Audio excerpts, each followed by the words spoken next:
Again, good morning, everyone. Thank you so much for joining us today. I think we're going to have a fairly small group on our webinar, which is great. That means we have ample time for discussion, and hopefully you all will be able to join us during our Q&A stopping points, and feel free to raise your hand. We'll talk about that later. But today's presentation is being recorded and live streamed through our Cal EPA webcast. The recording is going to be posted on our website typically a few weeks after the webinar has concluded. And again, we'll put that link then on our needs assessment web page. I'm excited for you all to join us. This is our second affordability workshop of the year. We're really trying to dig in deep to explore how the State Water Board will be measuring drinking water affordability and how it's incorporated into our needs assessment. I am hopeful that those of you who are joining us today received my email this morning. I did shoot out an email that includes links to a white paper with supplemental appendices, which provides a lot more detail and context around a lot of the content that we're going to discuss today. If you did not receive that email, please let us know in the question and answer box, and we'll make sure that you get a copy of it. Or you can visit our needs assessment webpage, and you'll see the hyperlinks there for those materials. I also included in my morning email a copy of the slide deck as an attachment. We are going to be posting it on our website soon. We just need to make it accessible. With that, let's just get started. Oops. We usually like to say the Water Board's mission statement out loud before we begin any of our webinars. So here at the Water Board, our mission is to preserve, enhance, and restore the quality of California's water resources and drinking water for the protection of the environment, public health, and all beneficial uses, and to ensure proper water resource allocation and efficient use for the benefit of present and future generations. I'm going to provide a brief overview of our meeting logistics today and how you can participate via Zoom. And if you're joining us through the Cal EPA live webcast, you can still participate in the discussion. For those who are participating via the webcast, you can email us comments or questions during the webinar at safer@waterboards.ca.gov. We do have staff who are monitoring that inbox and can share your questions or comments with us as we're moving forward through the webinar. For those of you who are joining us via Zoom, you can participate today two different ways. You can submit your questions using the Q&A box. You can usually see those questions. I think we set it up so that if you see someone else's question that you like, you can upvote it, giving it a thumbs up. We do have a small group today, so I do also encourage you to raise your hand. When you raise your hand, I can unmute you and invite you to add a comment or a question for us. It's really great to hear your voice, so please feel free to engage that way. This is today's agenda. I'm going to provide a bit of background information just for those who were not able to attend the first webinar to again set the stage for today's content.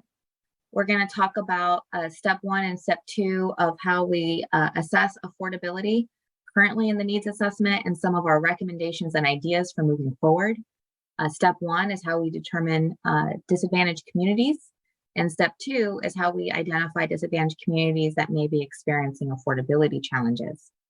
We're going to highlight how some of the work that we're recommending may be used for identifying at-risk state small water systems and domestic wells, and then we'll discuss next steps.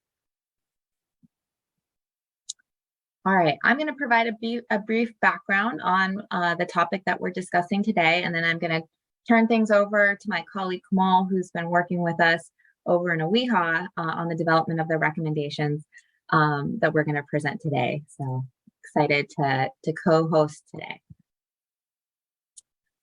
So why are we talking about affordability? Why are we even hosting these webinars? Back in 2012, we adopted Water Code Section 106.3, which says that every human being has the right to safe, clean, affordable, and accessible water, adequate for human consumption, cooking, and sanitary purposes. We call this the human right to water.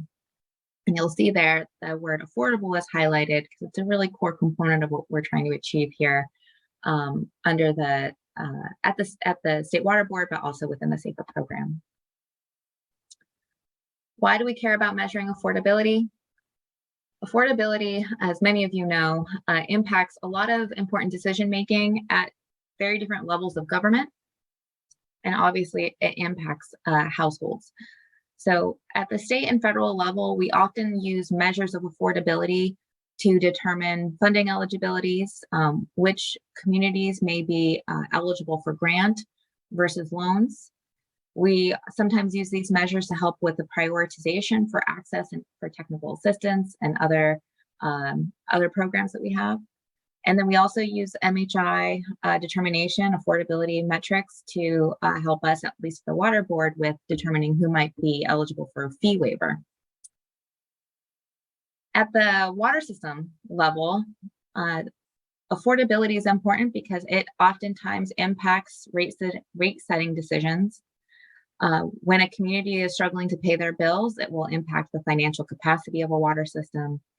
And when a water system's financial capacity is struggling, they will then obviously have a harder time paying for current or future needs to maintain their water system and maintain compliance with drinking water standards. At the local level, customers, those who pay our bills, it definitely is a quality of life impact. If folks are spending a large percentage of their disposable income on drinking water services, it may mean that they're making hard choices on other essential services that they need to be paying for. And when someone is unable to pay their bills and they lose access to drinking water, that is definitely a human health concern and obviously a quality of life concern as well. So again, it's important to always put in context, why are we measuring a problem like affordability? Why are we trying to quantify this? Because it definitely stretches quite far within our society. Now into the nitty gritty. A lot of what is driving our work is Senate Bill 200, which was passed a few years ago, which says that the State Water Board must identify disadvantaged community water systems that have instituted customer charges that exceed the affordability threshold established by the State Water Board in order to provide drinking water that meets state and federal standards. When we conduct the affordability assessment, it is essentially a component of our annual drinking water needs assessment. Some of you may be familiar with that. These three core components of our work underneath the annual drinking water needs assessment work help us at the Water Board prioritize where we are trying to help communities. We have limited funding and technical assistance resources, and we have limited staff resources as well. And so we use the results of the needs assessment and the affordability assessment to help us with our priority ranking on where we should be focusing our efforts and attention. So if anyone has been following any of our additional workshops and work underneath the broader needs assessment, this infographic should look very familiar to you. We have been talking about affordability for a number of years here at the Water Board. As it relates to the needs assessment, we've been hosting many workshops since 2020. And this is just a continuation of those. So I really apologize if I reference things that may be unfamiliar to you. Sometimes we make that mistake because we have been talking about some of these metrics and ideas for a long time. If this is a topic that's new to you or you're trying to dig in, I do encourage you to check out our website for the needs assessment. We have a section on affordability, which has documents going back down to 2020, highlighting all the work that we've been doing in this space. So if you really want to explore more, I encourage you to check out a lot of our older white papers and presentations that cover this topic. So I'm going to talk a little bit about how we are using affordability in the needs assessment and how we look at it and approach it. I'm coming back to the requirements here in Senate Bill 200, because if you read the text carefully, you'll notice that it has kind of a multi-step process for conducting an affordability assessment or looking at affordability. The first is, saying that we have to identify those disadvantaged communities. That's step one. Those are the group of systems, the inventory of water systems statewide that we're going to then look at different metrics for, affordability metrics. Step two is then saying, okay, customer charges that exceed an affordability threshold. This is our assessment. I'll reference this later, but that customer charges piece is important in some of the metrics that we've been looking at so far in the past. But again, we have this affordability threshold that's not defined anywhere in legislation. It's something that the State Water Board is meant to develop. We'll talk about that later, but this two-step process is important because we're trying to explore through these series of workshops different approaches in which we could measure affordability, come up with our inventory of systems. Is the way we've been doing it, the best way, or how can we evolve it as we move forward? So with that, I'm going to move it over to Kamal, who's going to provide an overview of step one and some of the feedback that we heard from our first workshop. So Kamal, you want to take it away? Sure. Thank you. Thank you, Kirsten.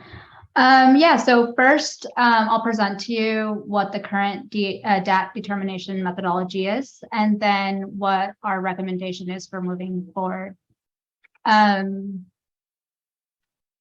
Okay, so the current DAC methodology, current DAC methodology identifies disadvantaged communities, or DAC, and severely disadvantaged communities, or SDAC, using the U.S. Census median household income data, or MHI, within a water system service area.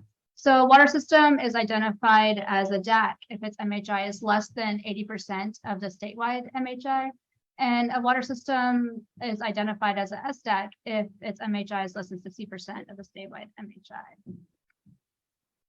So in the 2022 affordability assessment, 2,868 community water systems were assessed, and out of these, 1,366 systems were identified as DAC or SDAC systems. And that means that these systems get assessed for the affordability assessment. But this also means that 52% of the community water systems do not get to step two, the affordability assessment. So we received some feedback from workshop one that we held in August regarding DAT determination process. And that included that the definition of DACs should be more coordinated between state agencies. Also, the 80% of MHI thresholds may not necessarily indicate that a community is disadvantaged, especially for rural communities. And using a statewide threshold may not account for what's going on locally in an area.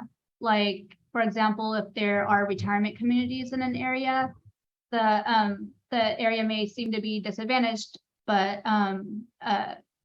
when it actually is not. So because of these issues, stakeholders are supportive for the use of more regional MHIs as a threshold, such as using county incomes. And then additionally, stakeholders were also concerned over assigning census data to water system boundaries, since there are discrepancies and misalignments between system boundaries and census boundaries. So there are so while MHI is an established metric in regulation and in the history of affordability assessment, there are some concerns for the use of MHI. First, averaging income data in a community hides the underlying distribution of income. This skews the metric in high-income areas that still may struggle to pay their water bills. Second, not all water systems have MHI data. And then third, as mentioned earlier, service boundaries are used to determine MHI of a system, and those can have quality issues or even be completely missing. So our recommendation for identifying disadvantaged communities is to update the criteria to also include county level low-income thresholds. So if a water system's MHI is below the county low-income level or below the statewide low-income level, it would be considered a DAC. So that's our recommendation. So this county level data comes from the U.S. Department of Housing and Urban Development, or HUD, and the California Department of Housing and Community Development, or HCD. So they release annual county level income limits. They're also called very low income, median, and moderate income. So the way that works is that very low income limits are the basis of all other HCD income limits and represents 50% of the county MHI. And then low income limits are based on two main factors. One, 80% of the county MHI or 80% of the state non-metropolitan MHI, whichever is higher. And then income limits in general can be adjusted based off of many factors, such as the local housing costs, fair market rents, US MHI, so many factors affect them.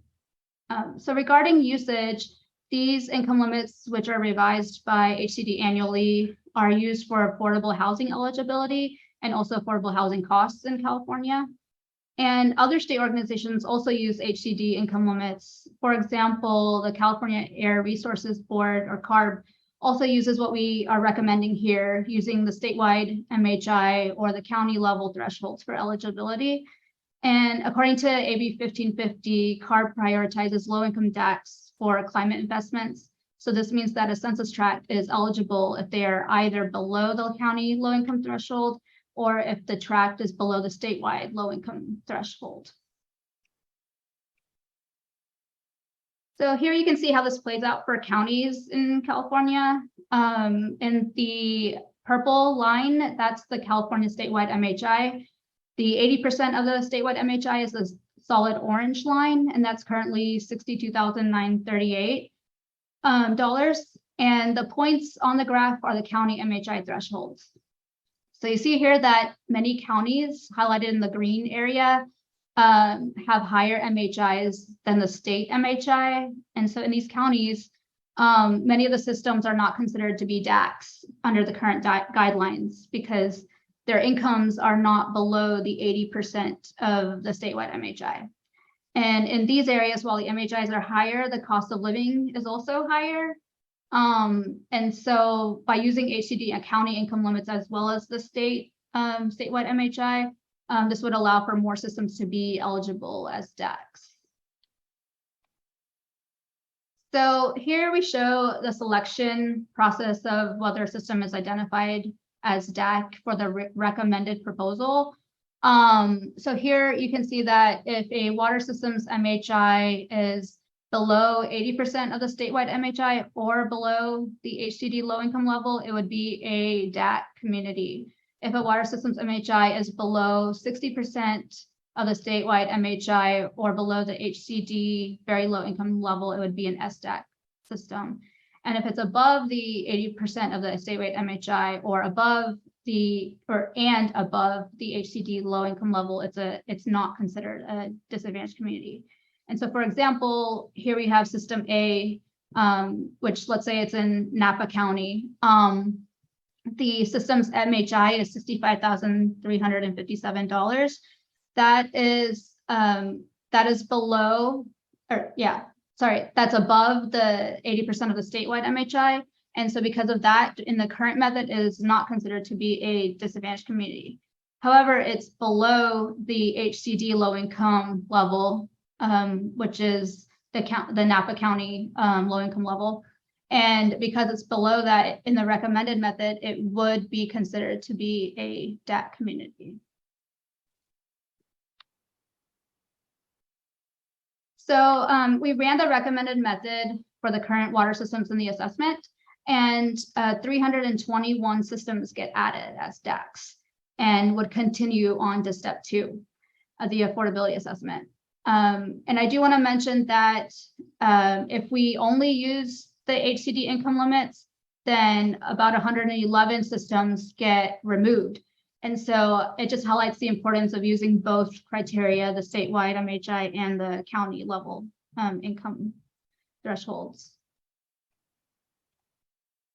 So here we have a map of the public water systems that would be added given the recommended approach.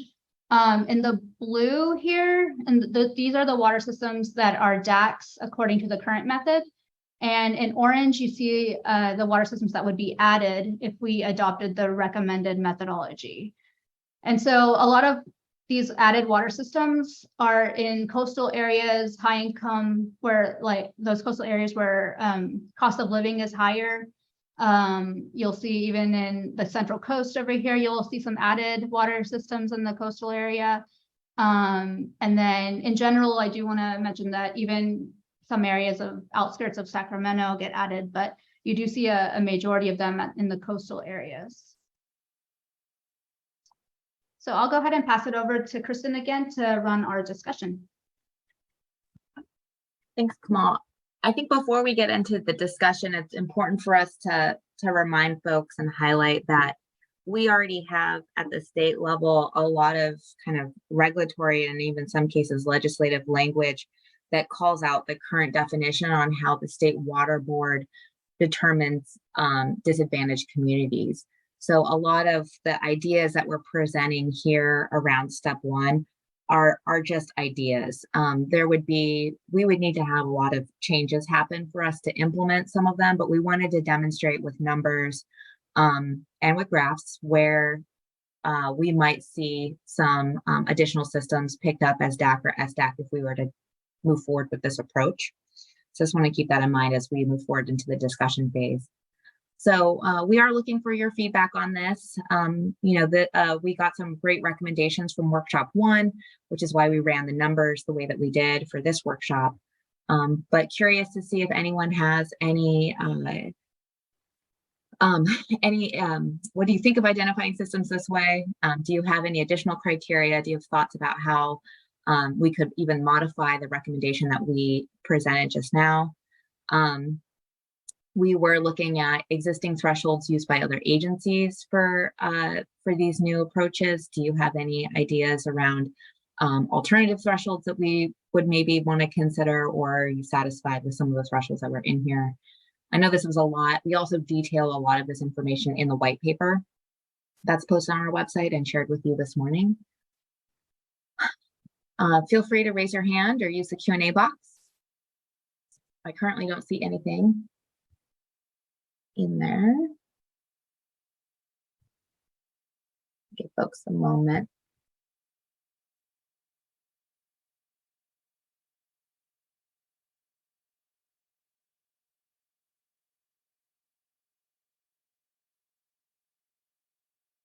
Alrighty. I don't see any. Yeah, oh, there we go. I'm gonna, Alina, if I'm pronouncing your name correctly, you should be able to unmute yourself. Elena Saldivar. I'm from the community of Pixley. Yeah, I really like the way they identified the disadvantaged communities, first of all. This is not currently, but one thing that happened during COVID that they, our water system received funds for, because of the income and all that was affected because of that. I did go on an occasion and did request any information they might have and to be able to get help with my water bill. And I was told that there was nothing available. Here to find out like maybe 3-4 months ago that they did have funds. So what happens with funds that are not used? Is that something you keep track of, or no, they just get these funds and then if they don't use them, they use them for something else? I appreciate your comment. So you're referring to the debt program. It was a one-time program for drinking water that the Water Board launched last year. This was special appropriations from the governor's office to help with debt that accrued during the COVID pandemic. Yes. So I believe that they're still trying to figure out what to do with the extra funding from that program. I think that's still up in the air unless Megan or someone else knows what the decision was on that. I do want to point you in the direction, and I can email you after this, but I still believe that the CSD debt program may be still up and running. So there's another state agency program that's helping with customer debt. And so why don't I put you in touch with them after the webinar? That would be great, because my concern is that I was told that there was nothing available, and that's why I wonder what happens to these funds if they're not used for what they're allocated for. Yeah. Okay, so thank you. Definitely. Thanks for participating today. Okay, I see 2 comments or questions in the comment box. James says that the proposed approach seems reasonable. Thank you, James. And from Kim, would a 50% second homeowner threshold be applied to DAC eligibility? Kim, do you want to perhaps raise your hand and explain a little bit further what you're recommending here? There you go. Kim, you should be able to speak. Hi, thank you. I also agree that the approach does seem reasonable, and I like the idea to identify that there are pockets of low-income households within certain communities. And so this is similar to the intended use plan, where they have the same threshold for DAC, yet they exclude eligibility if that community has over 50% second homeowners. I think that in those communities, there's the same situation of low-income households. And so I was curious if that same type of exclusion would also be applied in this affordability assessment. We have not at this time considered excluding any systems from the assessment other than some, I think we exclude sometimes military bases and other things, but not for the purposes of the affordability assessment. I think when our Division of Financial Assistance is looking at providing grant or loan funding to a community, they may look at additional criteria in making their determinations there, but not for what we're trying to do for the purposes of the needs assessment. Okay. All right. Thank you. Yeah, I appreciate your participation today. Okay. All right, I don't see any other hands, and I don't see any other questions in the Q&A box. If something comes to you as we move forward, please feel free to type in your question or raise your hand. I think we'll have plenty of time to make sure that everyone's comments or questions are considered today. All right, I'm going to move forward. I'm going to do a little brief intro for step 2 before I hand things back over to Kamal. But so again, oops, it looks like Stacy just submitted something. Are fixed charges and property tax charges for water being counted? So Stacy, at this time, we are looking at some of our, and I'll actually get into this a little bit during my next few slides, but some of our affordability metrics include rate information or customer charges information. When the State Water Board collects customer charge data from water systems, we are looking at their rate data, as well as trying to estimate how much customers might be paying through their local taxes. And so we usually add that up when we're trying to figure out what the total customer charges may be for water. So that is something that we've been trying to do as we've evolved how we collect customer charge data. So I can share with you how we currently are doing that through our electronic annual report and how it's calculated in the needs assessment. Stacy, if that doesn't answer your question, please feel free to raise your hand or enter in another question in the chat box. All righty, moving on. So step 2, step 1, we just talked about. The whole point is to identify an inventory of water systems that are considered disadvantaged, that we then run through the affordability assessment. But again, we got to be careful and look at our language here. What we've been doing is following this fairly closely for the last few years with the needs assessment, and that SB 200 says disadvantaged communities that customer charges exceed an affordability threshold. So when we look at customer charges for step 2, it's important for us to then look at, okay, of all of the 1,400 community water systems that are DAC, how many of them actually charge customers for water? And you'll see that our inventory again shrinks. The systems that we're looking at are only 836 systems, or 29% of all statewide community water systems.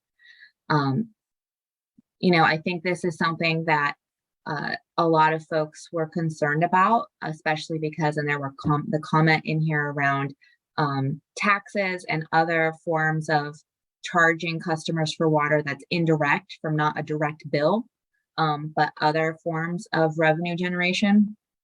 Those systems are excluded if they're not also charging for water. Like a bill has to go to water system, or has to go to customers with some sort of drinking water charge on it. And so again, 71% of systems are then excluded from the affordability assessment. You'll see that customer charges piece is embedded in almost all of our indicators here, rates data or data related to charging customers directly for water. The metrics of affordability that we've used to identify systems, disadvantaged systems that are meeting this affordability threshold has definitely evolved over time. In 2020, we were using median household income. We'll go over these definitions in a bit. In 2021, we added extreme water bill and the percentage of shutoffs due to non-payment. In 2022, we had to make some adjustments to that because there was a shutoff moratorium during the COVID pandemic. And so we had no shutoff data because shutoffs were not happening. But what we did do is use a one-time, the program that came up earlier, we did have a one-time debt payment program here at the State Water Board. This was special money that came to us last year, and there was a very tight deadline tied to that money going out the door. We collected data from water systems that applied for that funding to better understand the extent of debt, customer debt, people or customers that were unable to pay their bills during that time period. And we developed 2 new indicators with that data, but it was a one-time data set. We do not currently collect debt data from water systems. So that's data that we're not going to be able to use moving forward unless we start collecting it again. So as we've kind of expanded the different metrics that we look at for measuring affordability, I think it's important for us to think about what those metrics are measuring underneath the affordability kind of umbrella. I think oftentimes when we talk about affordability, especially with members of the public, customers, people who are not in the water space, most people are thinking about household affordability. Can you pay your water bill? How much of your disposable income are you paying or goes towards your water bill? This is household affordability. This is the ability of an individual customer to pay for their water services. This obviously then impacts what we call community level affordability. And this is the collective ability of the customers within a water system's service area to pay the collective bill, if you will, for providing service to that community. Now, the more households you have that are struggling to pay their bills, the more community level affordability challenges you're going to start seeing. All of this then impacts a water system's financial capacity. The water system brings in revenue on a regular basis to support their current operations and maintenance, making sure that they're able to deliver that water, that safe drinking water. But that revenue is also meant to help cover future expenses, especially large capital expenses like a treatment plant upgrade. When new regulations come out and water systems has to make upgrades to their facility, all of that costs money. They need to make sure they have the financial capacity to address those issues, as well as respond to emergencies. If a water system's financial capacity is not in a good place, and they're not preparing for the future, they're going to need to consider rate increases. And anytime you look at a rate increase at the local level, you're again probably impact household level affordability. Again, we like to look at these definitions because different metrics that we use in the affordability assessment are measuring different levels of affordability as they fit within these buckets. What we've been using is in the affordability work that we do in the needs assessment is really focusing on household and community level affordability. The water system financial capacity component comes into play in our risk assessment work, but not when we're looking at affordability through a narrow lens. Household affordability historically has been very hard to capture because most states and the federal government for sure does not capture kind of household level data on whether or not households are able to pay their bills or if they're struggling to pay their bills. California is unique in that we have in the past collected data that gets at that household level. And so, for example, when we collect shutoff data is the number of households that within a service area that really are struggling to pay their bills. That's a quantifiable number at a household scale. When we collected debt data, which is a percent residential arrearages number here, we are getting to, again, household affordability. We know the number of households and to the extent those households are in debt and not able to pay their bills. We can get granular there. Community level metrics that we've used in the risk assess or in the needs assessment, we look at percent median household income. So this is the how much within the service area, the whole area that the water system is serving, what are they paying, how much percentage of their income may they be paying for their water bill. Extreme water bill, again, looking at the residential bill, it's across the whole community. And then arrearage burden, which is how much would the entire service area need to pay to cover outstanding debt. So again, that's looking at everyone holistically within an entire community. When we hosted our first workshop about a month ago, we shared these definitions. We looked at the metrics that I kind of just laid out and wanted to tap into stakeholder feedback to see, well, is the approach that we've been taking around conducting our affordability assessment aligning with what folks think is the best way to do this? And so these were some of our big questions that we asked in the first workshop. You know, you saw that back in 2020, we were only relying on one affordability metric, and we've obviously evolved towards using multiple metrics. So we were asking stakeholders, do you like the one or multiple indicator approach? And we showed some of the pros and cons of that. We also were asking folks around, you know, utilization of both household and community level affordability indicators and whether or not we should continue to use a mix of both. Do they want to see one versus the other or focus on one more than the other? We did get some good feedback on that. And then we also were throwing out there rate-based indicators versus non-rate-based indicators. All of our current affordability indicators rely on water systems charging customers for water. So a number of our indicators actually use customer charge data, like their monthly customer charges are $60 a month.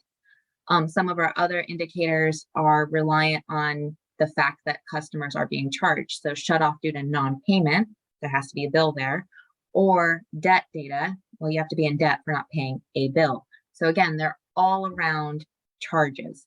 And so because of that, and you saw earlier, we have a lot of water systems, a lot of communities are excluded from the affordability assessment. So we did ask stakeholders in the first workshop whether or not we should start exploring non-rate-based affordability indicators so that we can at least start looking at how affordability might be impacting those communities that have historically been excluded from the affordability assessment. So we got good feedback. I'm just going to cover at a high level. Definitely folks want to see more consistent use of indicators, and definitely things should be quantifiable. We did get one comment around preference for community level metrics for affordability, but then we also got some comments around the diversity.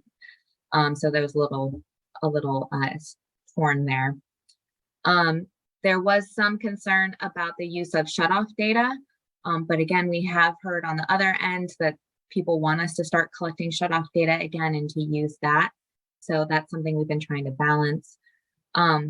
There has been a request for the removal or modification of how we look at the extreme water bill indicator. We do document all of these comments in the white paper with the water board's response to it. So feel free to check that out if you want to dig into any of these comments. And then there was some questions around the how we are coordinating with the California Public Utilities Commission, because they do have a different set of affordability indicators that they look at. And we did address that on the last workshop. And then, as always, there's always concern around the use of percent median household indicator for our work because of some of the limitations around MHI as a metric. And that's what we covered earlier in this presentation.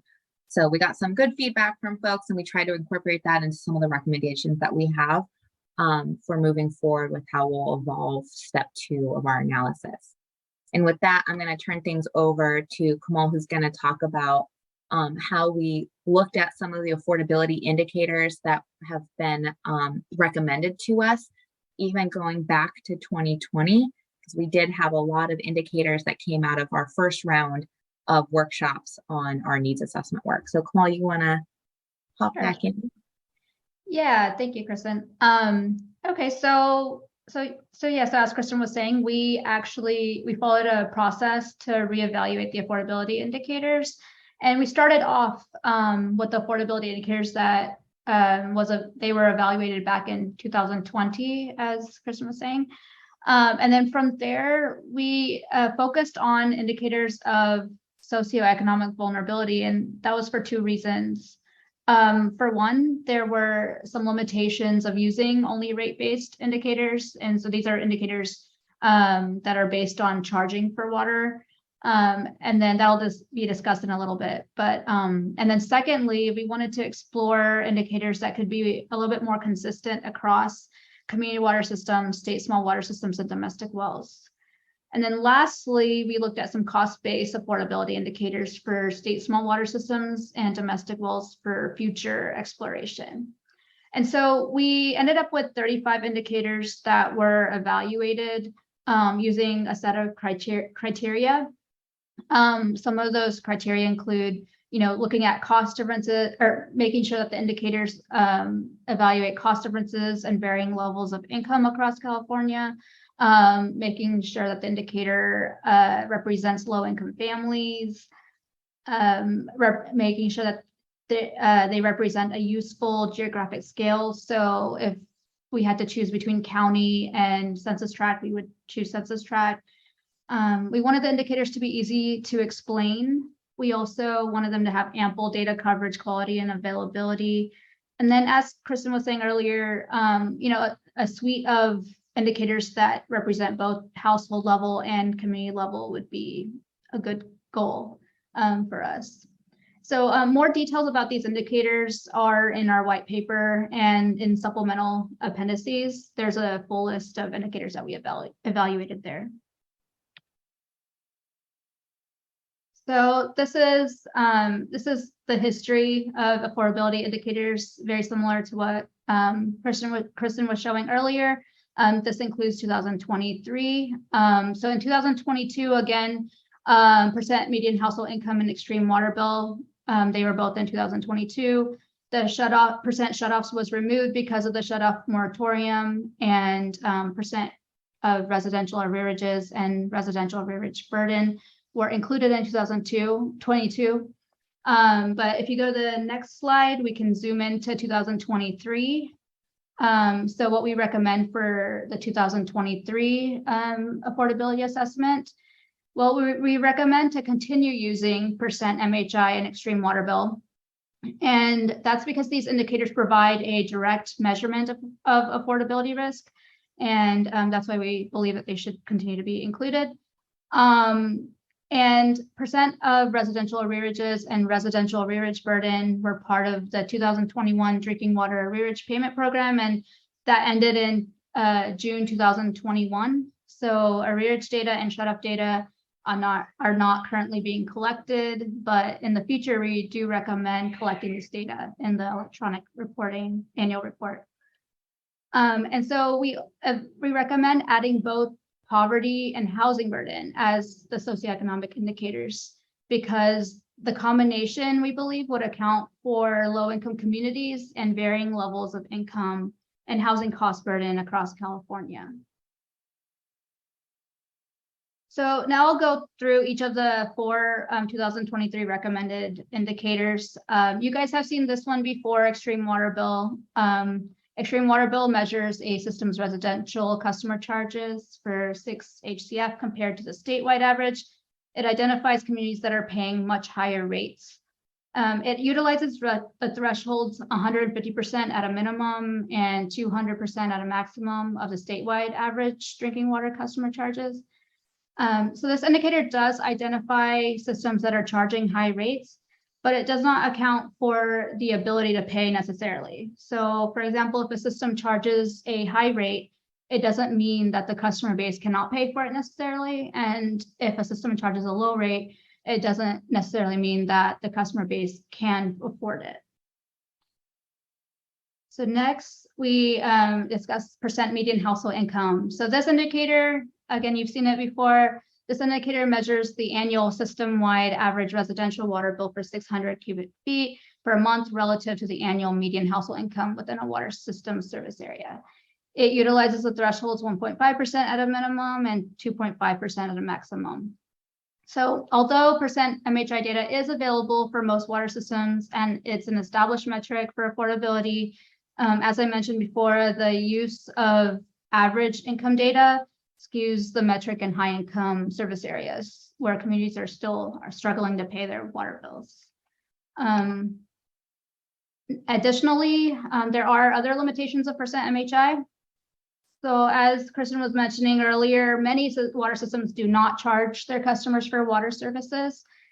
And that this means that they do not receive a score for percent MHI or extreme water bill. And this represents 530 DAC water systems that do not receive a score currently.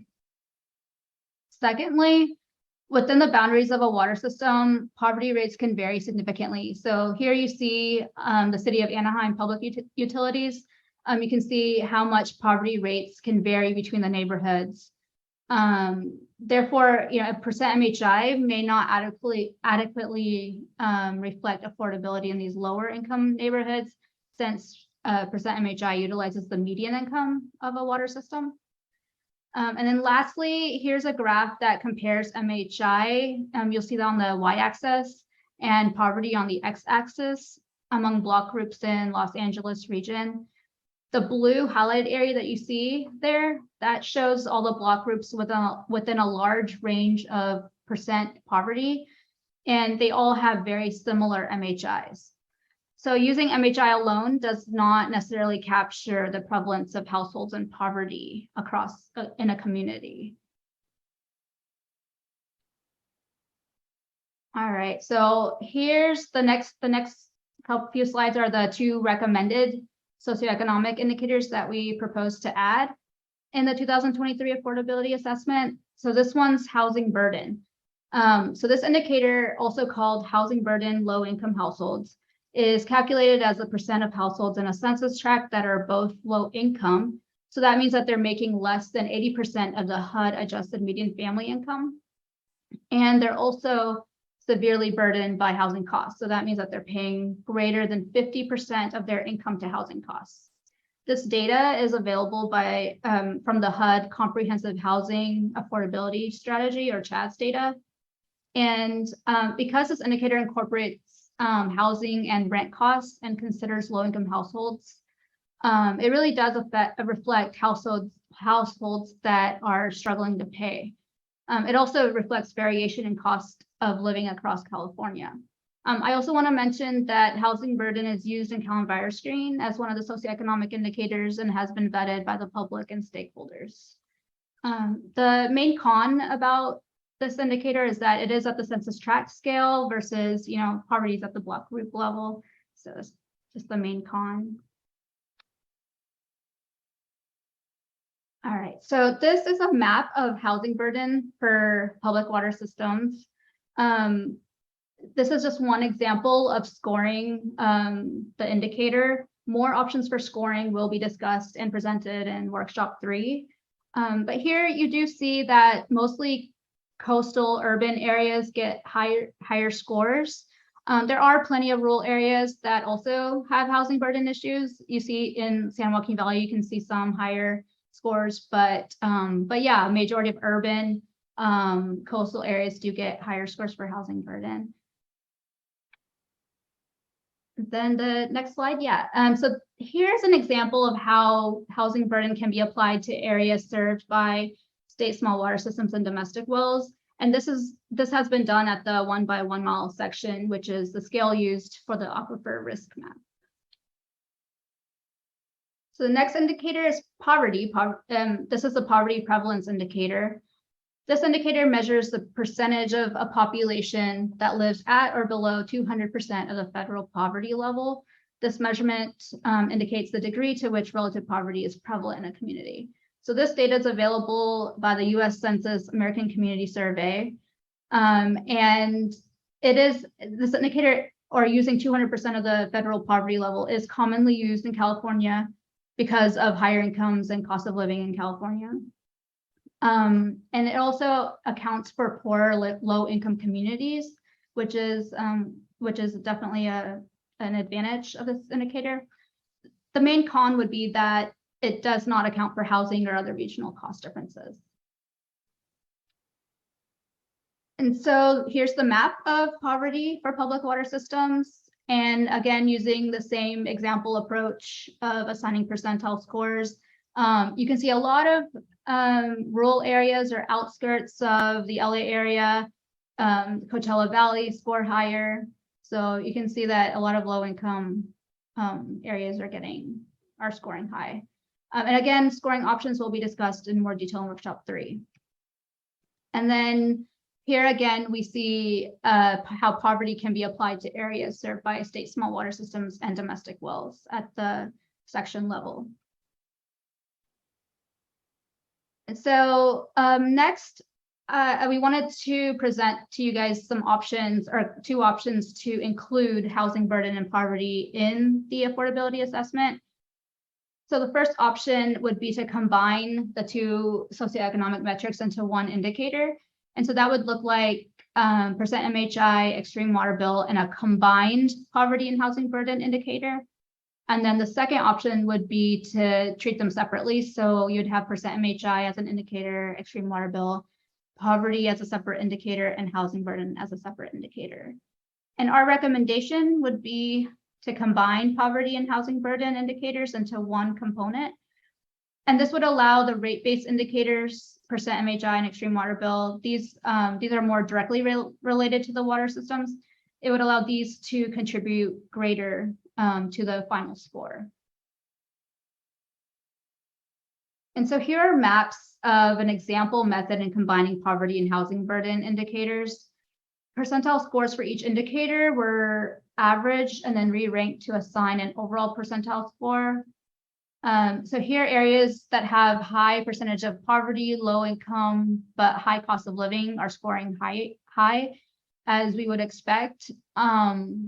This is just one example of a scoring method, and options for scoring methods such as like matrix approach or threshold approach.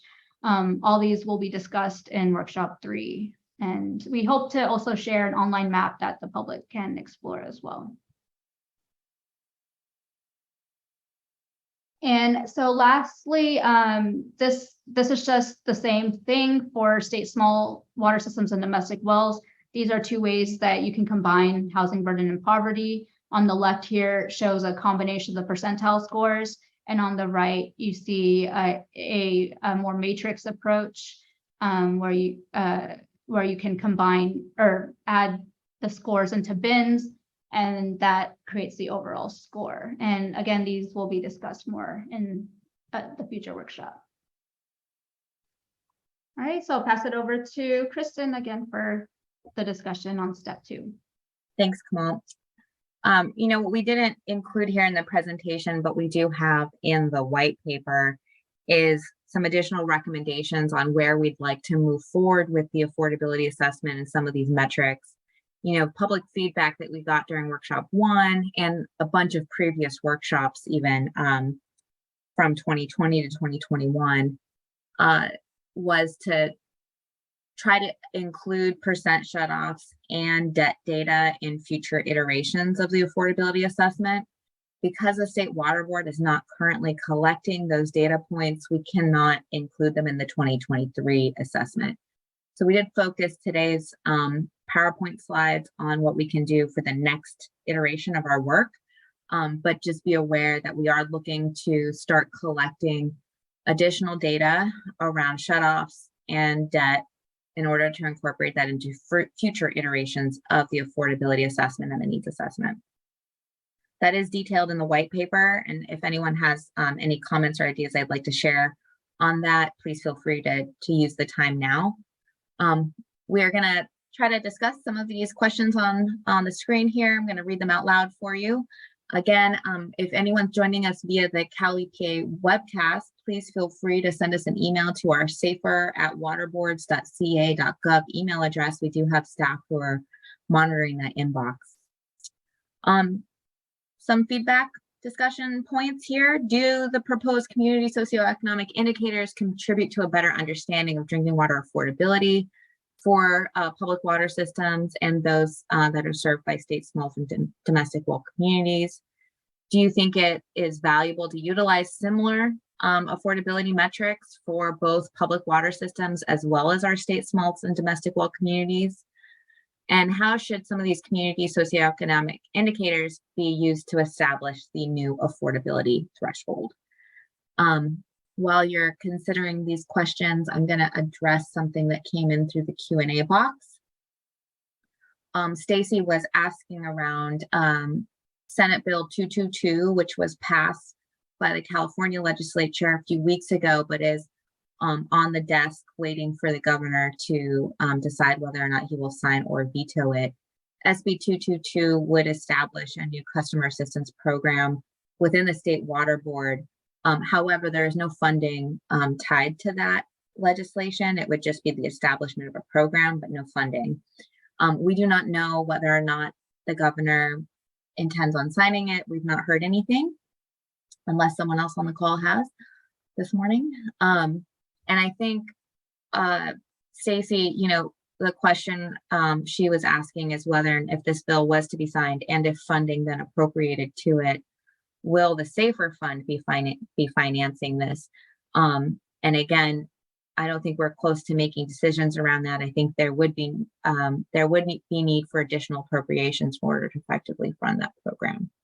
So check in the future, Stacy. Hopefully there'll be more information on that. Okay, I don't see any hands up. No questions yet. I know we covered a lot of material here today. Looking at both poverty prevalence and housing burden. Again, I think, our recommendation, both the Water Board and OEHA, is that a combined metric that utilizes both of these measurements is the best approach because of the limitations that exist within each metric. If you use a combined metric, it helps alleviate some of those cons that we called out earlier. And these two indicators, poverty prevalence and housing burden, were identified as potential indicators back in 2020 by our stakeholders when we did a bunch of workshops on affordability and other indicators for the needs assessment.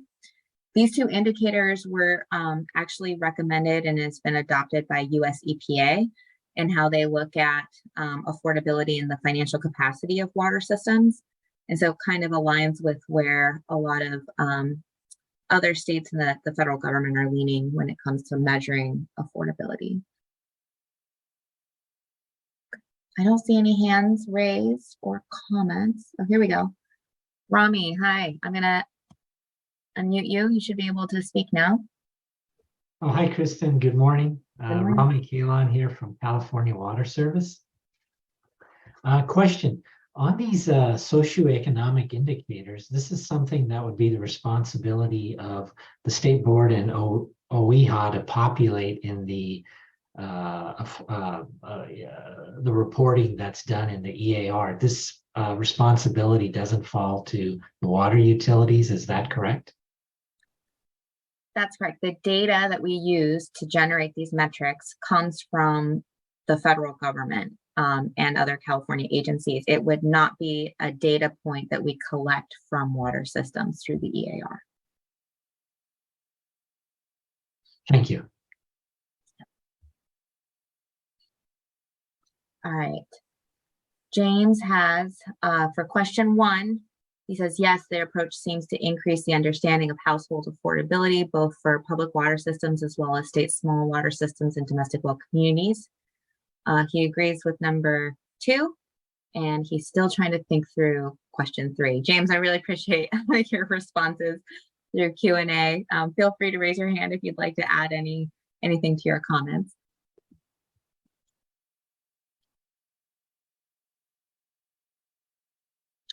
Anyone else have comments or thoughts around, how we're trying to incorporate indicators that are not rate-based? This will be the first time we do it, not rate-based, into the assessment. We seem to be getting consistent positive feedback on that, but wanted to see if anyone else had thoughts. All right, James, I am unmuting you. Go for it. Yeah, thanks for taking my question. I'm still trying to think about that socioeconomic indicator, specifically for small systems and domestic wells. What again were your thoughts on this?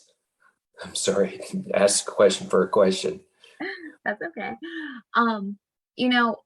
For state small and domestic well communities, we do not conduct an affordability assessment for them, but what we're trying to do is better align how we conduct the risk assessment for those communities to what we do for the public water system. So our public water system risk assessment looks at water quality risk, accessibility risk, affordability risk, and technical, managerial, financial capacity risk. Right. And when we first came out with the initial needs assessment, public feedback was, why doesn't your methodology for state smalls and domestic wells mirror that of the public water systems? And a lot of that is due to data availability, but also we understand that these systems and communities operate a little bit differently and their needs are a little bit different. And so last year, we were able to include an accessibility component to that risk assessment for state smalls and domestic wells. We included a new drought risk layer to our work. And then we've been working with OEHA here to see if we could look at some additional socioeconomic indicators to also include in the risk assessment for these systems. If a community is struggling because housing costs are high, and we see a lot of poverty, they may not be able to afford testing their well to ensure wells are meeting water quality standards. They may have trouble replacing their well or digging a deeper well if they're experiencing drought risk. So there's a lot of different ways that we can incorporate, why we'd want to consider socioeconomic indicators in the risk assessment for state smalls and domestic wells. So that's kind of the reasoning why we're looking at these. And we also think they're applicable for public water systems too. So we're trying to combine it. Yeah, Thank you for that. Just real quick, I think the real challenge for state smalls and domestic well owners is going to be the managerial and just that water quality component that you won't know. But there might be other ways to get at that through looking at potentially water quality in the area and then the drought factors for sure. And I think that's going to be the challenge for those systems to bring socioeconomic indicators in.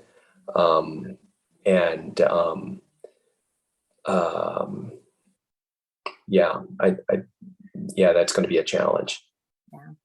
If you take a look at the supplemental appendix that we included in the white paper that we just published, it does include a bunch of other socioeconomic indicators that we're looking at for state smalls and domestic well communities to combine with the ones that we talked about today about poverty and housing burden. We've been trying to identify, what resources are available at the county level. If permitting fees are high, if there's no, testing program, a bunch of other things that could also impact the ability of homeowners or domestic well users in those state small communities and getting the support that they need. Okay, I'll look at that. Thanks. Yeah. If you have any thoughts, please feel free to share them. We are going to be hosting workshops that dig into those other indicators because they're not as strongly related to affordability like we're looking at here. But we will be hosting more workshops to dig into those recommendations. Thank you. Yeah, thank you. All righty, let's see. And then we've got Ivy. Ivy, I'm going to unmute you. Go ahead. Thank you, Kristen. Good morning. Ivy Britton with the Association of California Water Agencies. Just wanted to say that ACWA looks forward to meeting with its members and providing you some more substantive answers to these questions, definitely before the next workshop. But we did want to express support of the proposed removal for those arrearage burden data affordability indicators for 2023, and just really appreciate the opportunities that you provided so far for public and stakeholder input in these workshops. And we look forward to working with you as you continue to develop the affordability threshold and indicators. So thank you, Kristen. Thank you, Ivy. We always appreciate your participation. Okay, let's see any other hands and no questions in the Q&A box. Stick with us. We've got a few more slides. If anything else comes to you, you'll have an opportunity at the end to engage with us one last time for workshop number 2. All righty, next steps. The train is still moving forward, but you have opportunities to continue to engage with us. Next webinar, we're really hoping to dig in a little bit more on some options we have for scoring and threshold setting for the indicators that we use for both the risk assessment and the affordability assessment. So a bunch of the ones that we've talked through today. In particular, really trying to nail down how we might incorporate the poverty prevalence indicator and housing burden into the needs assessment and the affordability assessment. So we need scoring and thresholds to be set in order for them to be incorporated. Again, that is usually done at the individual indicator level. And then we need to look at how do you incorporate it into the full affordability assessment. And I'm gonna just remind people how we're currently doing it. We're gonna dig in on the next workshop. But the legislation calls for an affordability threshold. Again, the Water Board has a lot of say in what that threshold is. And the way that we've done this so far is we looked at how water systems or communities are performing across each of the metrics that we're looking at.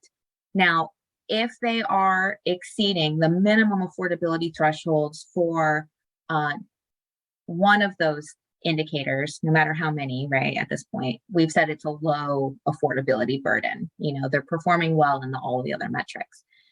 If they are meeting the minimum threshold for 2 of the affordability metrics, right now we have 4, then it's a medium affordability burden. And then if it's 3 or 4 of the metrics, then they probably have a high affordability burden. So our thresholds, if you will, are based on performance across all of the indicators in our analysis. So that's how we've been interpreting the affordability threshold and designating systems as experiencing affordability challenges in the affordability assessment. We are open to ideas and suggestions on how to modify this approach, but this was kind of our starting place, if you will, for the next workshop's conversation. We are soliciting feedback from today's presentation and on our white paper. Pretty much all of the discussion questions that you've seen on the slides are in this feedback form online. There is a comment box on the bottom of the form for any general feedback or input you'd like to have that doesn't align with what we already discussed. We're open to thoughts and ideas. We are asking that you provide your feedback by October 20th so that we can incorporate it into the next workshop. We are trying to get that one scheduled soon. So stay tuned. We do have, I think, a registration page. Yeah, here we go. We do have it scheduled on November 1st. Please join us. We really appreciate your participation. You can register online. This hyperlink is on our webpage too, if you haven't already registered. The fourth workshop is how we then take all of your recommendations from all of these affordability workshops and incorporate into the 2023 needs assessment. So that's when we get into the weeds. Hopefully we'll have preliminary results to share with you in December, so you know where things are headed before we release the final 2023 assessment, usually in the spring of each calendar year. With that, I'm going to open it up. If anyone has any questions or comments or anything they'd like to add, we have plenty of time.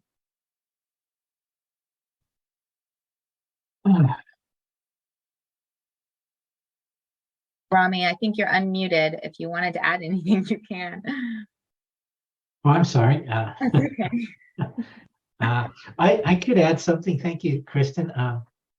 Excellent PowerPoint presentation, very clear. I think a lot of thought has been going into your deliberations on this issue. My only concern is when we, when agencies that are focused on, so for example, water quality and so forth, and when you enter into other areas such as household affordability, not affordability, but poverty and those sorts of things, it becomes challenging to broaden the scope, for housing costs and so forth. So I'm glad to hear that you have a source where you'd be getting that information from, and that's well recognized and widely used. Thank you. Thank you, Rami. Yeah, definitely trying to see if we can do some calculated fields on our end and reduce the data reporting burden. Although that being said, we are hoping to expand the data collection efforts on affordability to make sure that we're collecting that shutoff data, debt data, and possibly also the customer assistance, the payment plan data, as that's been mentioned quite a few times on previous workshops.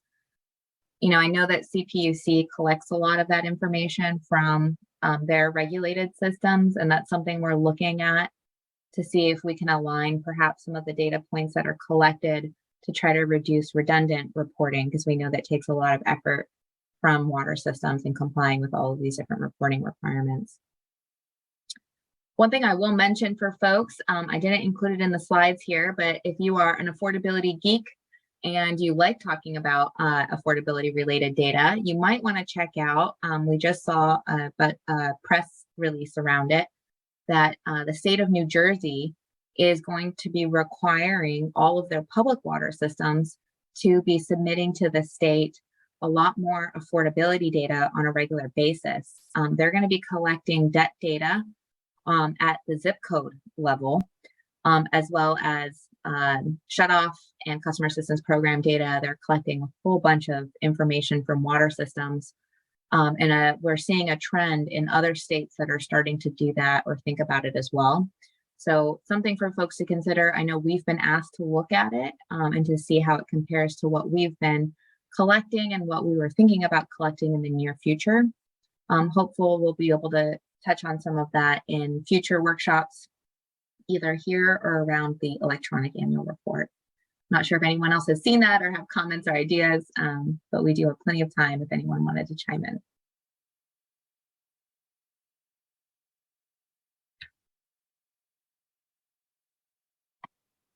Okay, no hands, no Q&A.